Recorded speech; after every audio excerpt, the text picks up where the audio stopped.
Hey there and welcome.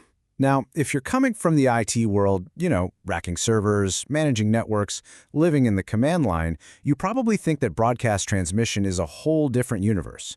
But what if I told you those lines are blurring so fast that your skills are exactly what the future of broadcasting is looking for?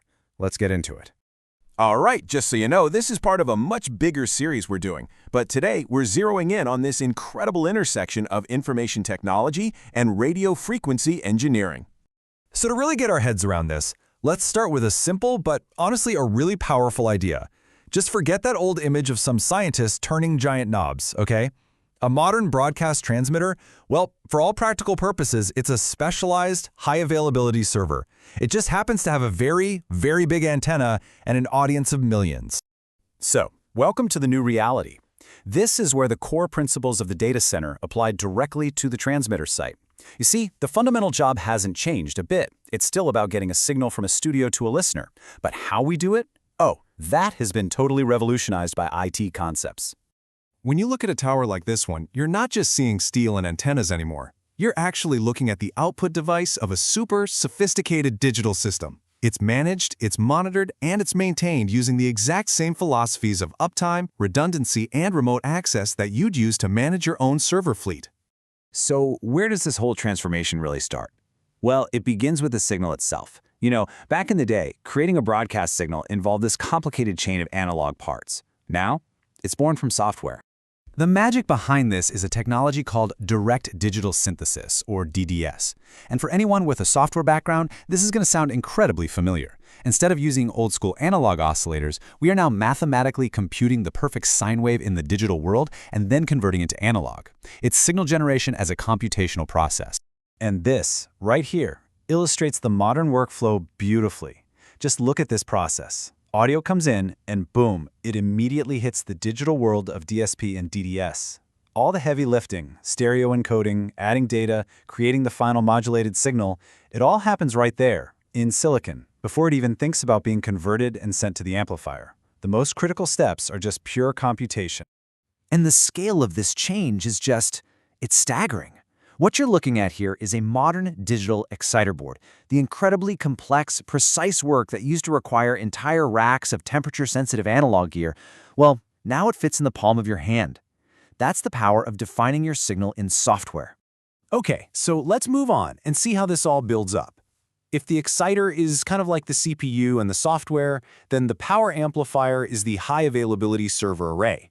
And the goal here is exactly the same as in any data center. Eliminate every single point of failure.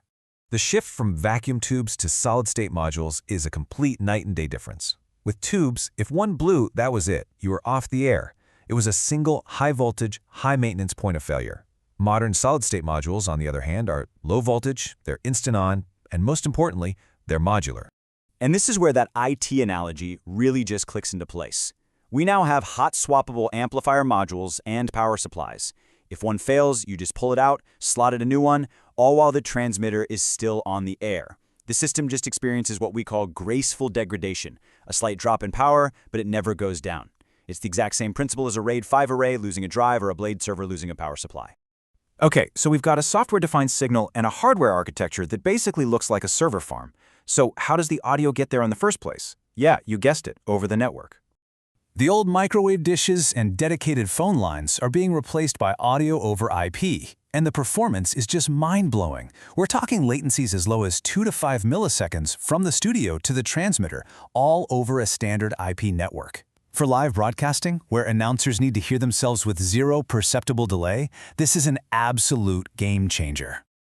This means that the familiar RJ45 Ethernet port is no longer just for the computers in the office. It has become a mission-critical link in the broadcast chain, carrying pristine, super low-latency audio from the studio console directly to a transmitter that might be miles and miles away. So, if everything is software-defined and connected with IP, that has to change how we manage it all, right? Absolutely. The days of driving out to some remote mountaintop just to check a meter reading? Those are over. Welcome to the Broadcast NOC, the Network Operations Center. This is what modern transmitter management looks like now. It's not a wall of analog meters, it's a web dashboard. From a single browser tab, you can monitor power levels, check temperatures, analyze performance, and make configuration changes to your entire transmitter site. It's basically infrastructure as code, but for broadcasting. And the tools are straight out of the IT playbook. Modern transmitters speak the language of IT. HTML5 for access on any device, SNMP for integration into your monitoring platforms like Nagios or Zabbix, and of course, secure access through HTTPS and VPNs.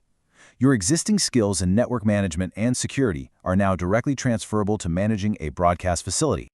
So, let's bring all this together. These fundamental principles of information technology, software-defined logic, high-availability hardware, IP networking, and centralized remote management, they haven't just influenced broadcasting. No, they have completely reshaped it from the ground up.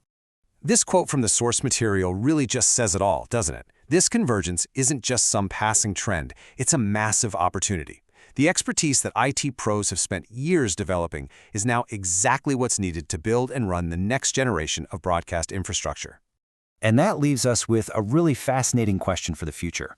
As these transmitters just become another secure, manageable, high-powered node on the network, what comes next? Is it going to be AI-driven predictive maintenance, maybe cloud-based signal processing? What about cybersecurity for over-the-air signals? The one thing that's for sure is that the bridge between IT and broadcast is now a permanent, two-way superhighway. Thanks so much for watching.